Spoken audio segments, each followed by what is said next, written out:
Metaverse, o podcast oficial da RCE Digital e da Metaverse Agency.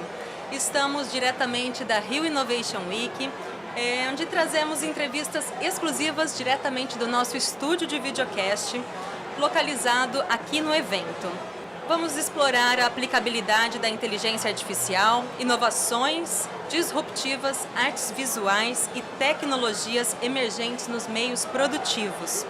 Fique com a gente e descubra como essas tendências estão moldando o presente e o futuro. Bom, eu sou Sara de Carvalho, coordenadora de marketing da RCE Digital, e aqui ao meu lado temos o prazer de receber Carlos Gamboa, sócio fundador da Fisher Venture Builder.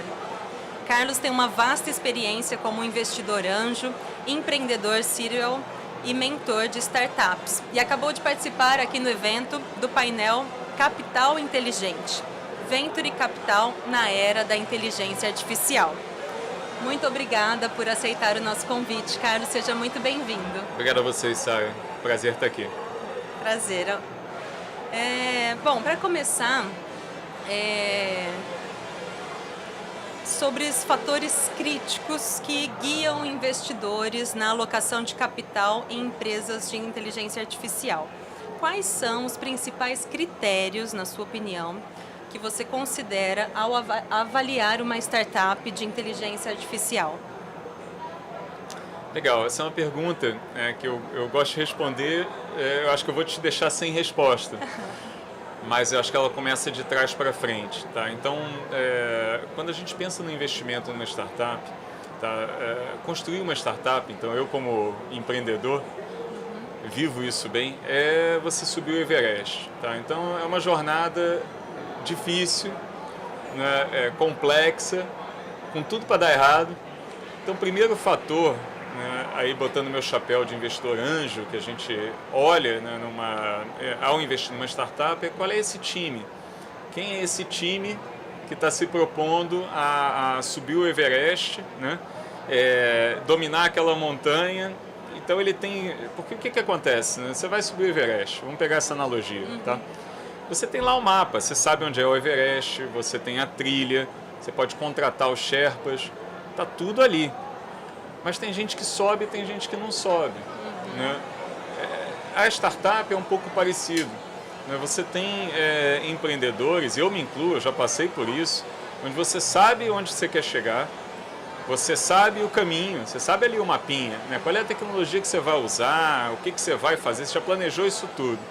Só que o dia a dia é um dia a dia de descobrimento todo dia, né? De testar hipóteses, de testar coisas novas, aprender com aquilo, melhorar e entregar uma coisa que normalmente nunca foi feita. Então você não sabe qual é aquela solução. Né? Então, de novo, para fazer isso, você requer um time, né, com muita resiliência, com muita humildade, com uma cabeça focada, que a gente chama de hacker mind, né, que é aquela cabeça inquieta, sabe, de pensar o problema, de olhar para novos caminhos. Pessoas, então, acho que é o primeiro fator. Tá? Aí o segundo fator que eu colocaria, assim, o segundo grande fator, é olhar se aquele time identificou de fato um problema que vale a pena ser resolvido. E aí, para muitas pessoas isso não é claro, né? Mas por que você está falando de problema, que você fala tanto de problema? Porque a nossa tendência é pensar em soluções, né? Então, a solução, se isso fosse feito assim, ia ser super legal, mas tudo parte de você entender o que você quer resolver. Então, qual é aquele problema? Né? O que é aquilo que você hoje, né, tem uma grande dificuldade em fazer, porque o que existe para resolver aquela tua necessidade hoje é ruim, é falho, etc. Né? E que se você tivesse uma solução muito melhor, você pagaria por aquilo. Tá? Então, nesse contexto, né, aí a terceira coisa é você colocar um universo, né, um mercado que seja grande o suficiente. E aí também, mas é uma coisa capitalista e tal. Não é não. É uma coisa de sobrevivência. Né? Se você não for atrás de um problema a ser resolvido, em que você tenha muito recurso ali por trás, né, você não vai conseguir fazer essa jornada, porque ela é muito dura, você vai errar N vezes, tá, e vai pegar um pedaço desse mercado que você olhou. Então, se isso já for pequeno e nichado, tá, até existem formas de você atacar isso, mas não é a mais natural. Tá? Então, eu olharia para pessoas, né, se há uma compreensão efetiva do problema e se esse problema ele vale a pena ser resolvido, existe um mercado grande o suficiente. Esse é um primeiro, Sim. Né, um primeiro filtro. Assim, Sim, né? legal, interessante. Isso não tem a ver com IA. Sim. Né? Então, assim, acho que é um ponto. O IA vem um pouco depois, que é como que você, utilizando a IA, vai modificar a forma de você ver a solução daquele problema, ou você vai trazer uma solução que seja muito melhor do que o que existe hoje. Tá um pouquinho do que eu falei do mapinha para o Everest inicialmente. Sim, ela se torna uma ferramenta. Hoje você consegue, né, pensar em coisas que antes você não conseguia pensar ou que iam ser muito difíceis, né? Hoje são um pouco mais atingíveis. Então acho que é um azeite nesse negócio todo. Certo. Bom, agora sim, trazendo um pouco para essa questão das startups de inteligência artificial, né? O que você acredita, com a sua experiência, que seja realmente atraente para os investimentos em comparação a outras áreas tecnológicas? Olha, né, de novo, isso é uma pergunta difícil, né, que ela é muito aberta. Mas vamos pegar aqui um cerne do que hoje, quando a gente olha para a IA, a gente está pensando em resolver. Né? Então, no estado de hoje, a IA possibilita, acho que duas coisas assim muito fortes. Tá? É você pegar a sua base de dados, pensa como uma empresa. Tá? Uma empresa ou, se fosse uma startup que tem acesso a dados de empresas. Você pegar essa massa de dados que está hoje lá, às vezes não está nem tratada, organizada, e essa é uma coisa que as pessoas também não entendem, acho ainda, mas estão entendendo mais, que não basta você ter dados em algum lugar, você tem que ter eles organizados. Então, a primeira coisa a fazer quando pensa em IA é você pensar se os seus dados estão organizados ou não. E começa, qual é o melhor dia? É que nem plantar uma árvore, né? O melhor dia é hoje. E amanhã vai ser amanhã, é aquele dia. Então começa a se organizar naquele ponto. Porque aí você tendo dados, tá, do teu processo, dos teus usuários, você consegue hoje manipular isso de uma forma mais eficiente, às vezes menos intuitiva, então usar a IA para extrair conclusões desses dados. Então esse é um primeiro grande polo aqui. E a segunda grande força, talvez, ou grande polo, é a questão de interação e automação de processo. Então você pegou essa informação, mas na ponta você está também interagindo com pessoas, interagindo com processos, né? E você consegue agora juntar essas duas coisas e fazer uma automação mais inteligente. Então, se pensar 10 anos atrás, ou sei lá, X anos atrás, quando a gente pensava em automação, era pegar uma receitinha e automatizar. Né? No Excel, lá atrás, você pegava e falava, eu faço sempre assim. Aí você gravava aquilo e a máquina fazia sempre assim para você. Agora, a máquina, ela aprende, ela não faz sempre assim. Você diz para ela o que você quer fazer e com alguns ajustes aqui, ela vai procurar o dado para chegar numa conclusão para atingir aquilo que você quer que ela faça. Né? Então, hoje você tem essa figura do agente em IA, que é um programa, é que nem o Matrix, né? É que nem na Matrix. É um programa que ele pega um dado e age com outro programa para fazer alguma coisa. Então, hoje essa dinâmica toda que o IA propicia, né, ela vai atacar duas coisas. Né? Um é o melhor uso daquela informação que estava lá parada, e dois, é você chegar e permitir, a gente fala muito de substituição da força de trabalho, as pessoas perderem emprego, etc. Mas, na verdade, você está potencializando, né, o trabalho daquela pessoa. Né? Imagina, você hoje, quanto tempo você não gasta fazendo uma preparação de um artigo, de uma apresentação, de um estudo, né, em que você tem coisas braçais que você poderia estar pensando no que fazer com aquilo. A IA, ela trabalha um pouco nesse pedaço, né, que é capacitando as pessoas a fazerem funções mais inteligentes e automatizando aquelas funções que são mais repetitivas e processuais. Então, esse é o grande ponto de valor hoje, onde se situa a IA na data de hoje.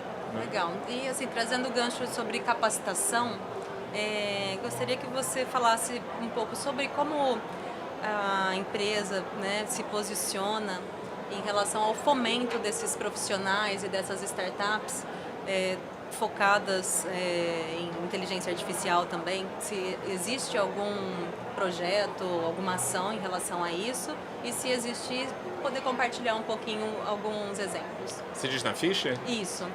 Então, a Fischer, ela é, na verdade, uma cofundadora serial de startups. Então, a gente imagina o Gamboa, eu poderia ser cofundador de algumas startups, e sou, mas eu resolvi fazer isso com o apoio de mais 3 sócios. Então, quando a gente criou a Fischer, o sócio fundador, em vez de ser, a gente brinca, um CPF, ele passa a ser um CNPJ.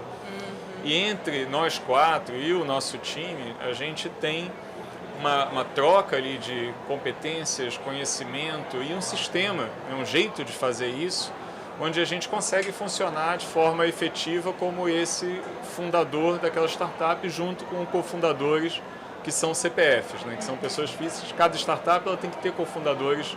Nossa, a gente não faz nada em que a gente vai estar part-time. Então, nesse sentido, né, o que a gente tem feito, dado que a gente está desse lado de empreender? Né, a gente notou que várias das nossas startups, e aqui cada um de nós como sócio da Fischer é um sócio operador também em alguma delas, estavam pesquisando, usando, né, pensando em como aplicar a AI e às vezes de forma paralela, né, estão pensando a mesma coisa. Então, a gente juntou o nosso time técnico, né, os nossos CTOs e os tech leaders, e montou um laboratório de AI na Fischer, em que a gente se reúne de forma quinzenal, mas trabalha ali em paralelo às startups, né? Então, esse time, junto com os nossos analistas também, pensando em utilizações de AI que seriam aplicáveis ou em novos processos, ou nas próprias startups, e a gente chega e faz algumas brincadeiras ali, né? Quer dizer, implementa elas, mas de uma forma de teste. Então, dando um exemplo, a gente fez uma aplicação em que a gente pegava a base de todos os episódios dos Simpsons e criava ali uma fonte de conhecimento que alimentava o GPT. E depois a gente brincava de fazer perguntas, né? Porque, como todo mundo sabe, né, toda a previsão, toda a história do mundo está nos episódios dos Simpsons. Né? A pandemia estava lá, enchentes, então está tudo lá. Então a gente tentou botar esse conhecimento. É uma brincadeira, mas é um jeito da gente passar um dia. A gente fez um hackathon.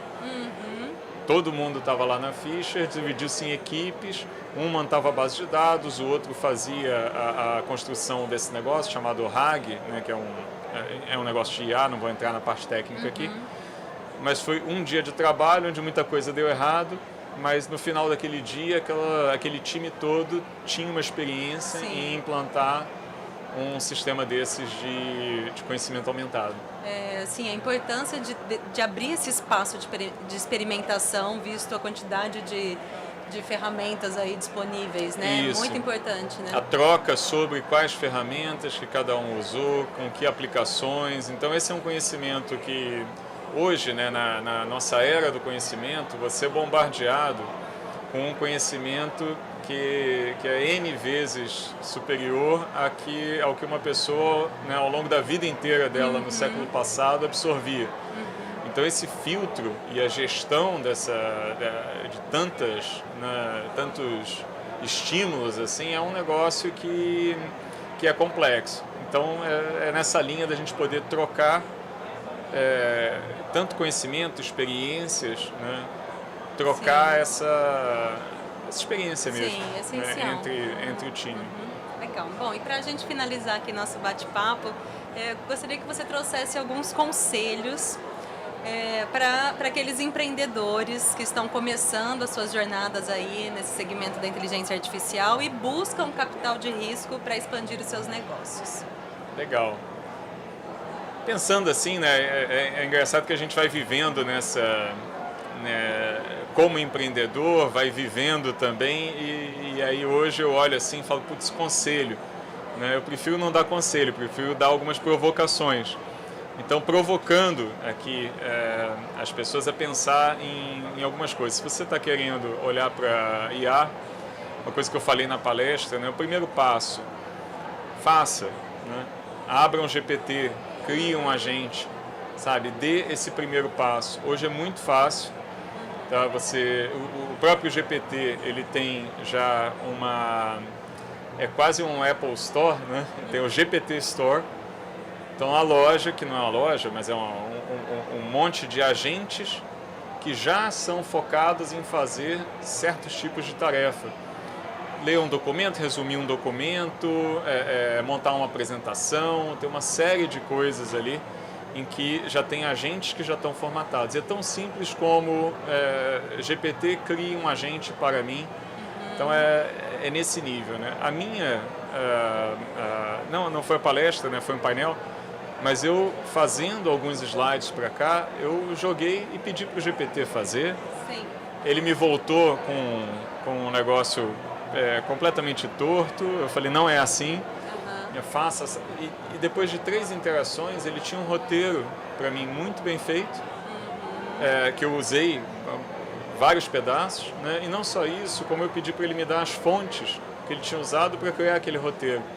E aí com isso eu tive contato com uma série de artigos que estavam naquela linha de pensamento e que eu pude ler e com isso, né, eu criei aqui uma base de conhecimento que me ajudou hoje na minha missão. Então, estou falando isso tudo, né, para incentivar as pessoas, motivar, né, você, mesmo que não seja um cara de tecnologia, a experimentar. Tá? Esse é o primeiro passo. Né? E aí a segunda coisa, para quem quer montar alguma solução focada em IA, talvez tenha duas coisas aqui. Né? É uma mensagem de que a IA, na sua essência, vamos dizer, mais técnica, né? Então fazer um novo GPT, esse trem já passou para a maioria das pessoas. É um negócio que exige muito capital, muito conhecimento. Né? Não é talvez por aí que a gente jogue de forma inteligente, principalmente se você não tem, né, um acesso irrestrito a capitais. Mas quando você olha nesses dois polos, né, de onde que existem dados, né, e onde existe um problema a ser resolvido, em que a entrega, né, a interação desse problema, ele pode ser maximizado, né, com o uso dessa IA, do tratamento desses dados, de dados não estruturados, etc. Essas são as áreas, né, onde olhar. E está muito ligado ao que eu falei de eficiência de processos, eficiência do trabalho. Tá? Então existe ainda no mundo, né, e coisas que a gente vê no dia a dia, muita ineficiência. Tá? E às vezes ineficiência, não só, né, naquele sentido cartesiano da coisa, né, tem que ser mais eficiente, mas às vezes é uma ineficiência no tratamento mesmo, sabe, em como que você interage com uma plataforma, como é que aquilo é prazeroso ou não para você, sabe, para desconstruir um pouco essa lógica também de que tudo tem que ser matemático. Não é bem isso. E a IA vem trazendo uma perspectiva diferente nesse sentido. Né? Antes você pensava assim num Excel, numa planilha, né? Aquela coisa toda certinha, quadradinha. A IA ela consegue fazer com que você jogue isso um pouco de forma mais fluida, né? Jogue por terra, interaja de forma mais natural e sem estar tão preocupado com a ligação do ponto A com B, com C, com mais, com menos, né? Essas ferramentas elas já conseguem pensar em dados que não estão ligados dessa forma, usar aqueles dados para te trazer respostas, para te trazer, né, uma interação. Então esse acho que é o grande X assim, da IA. Né? Isso é muito democratizante. É democratizante por um lado e por outro lado não. né? É democratizante porque uma pessoa sem um treinamento técnico tão específico consegue criar coisas. E o outro lado disso, né, é um pouco do gap digital, né, que existe ainda uma massa de pessoas que não tem esse nível de interação com o digital, ou essa proficiência, né, e que acaba, de certa forma, ficando um pouco à margem, no primeiro momento, né, dessa revolução. Acho que no segundo momento eles vão ser incorporados porque você consegue, da mesma forma, trazer essa interação e essa linguagem para mais próximo da linguagem e interação de qualquer pessoa, né? E é um convite, né, a uma cocriação, né? De certa forma, né? Para você interagir com essa ferramenta. Exato, né? Exato. Interagir com ela, né? Entender o que você quer buscar e brincar com ela, né? Que eu digo, experimentar. Porque, como no exemplo que você trouxe, né? Do laboratório, da experiência que vocês fizeram com os Simpsons. Olha a criatividade e a criação, né, para utilizar uma ferramenta. Então, como a gente vê também tem que ter um pouco de brincadeira, esse né? potencial, né, esse convite mesmo, né, de brincar com essas ferramentas. É isso aí. E descobrir, né? Então, acho que até uma coisa de descobrimento, tem uma coisa de desafio.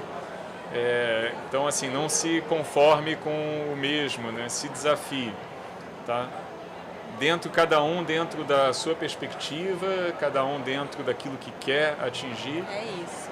Mas acho que tem aí um universo disponível para a gente, que está se abrindo e bastante disponível. É só você ir lá. Legal. Carlos, muito obrigada pela sua disponibilidade, disposição aí em compartilhar Obrigado a você. O seu conhecimento, sua experiência com a gente. E foi um prazer te receber aqui. E você ouviu o Metaverse, o podcast oficial da RCE Digital e da Metaverse Agency. Fique ligado nos próximos episódios, onde vamos trazer mais conteúdos sobre inovação que estão transformando a realidade.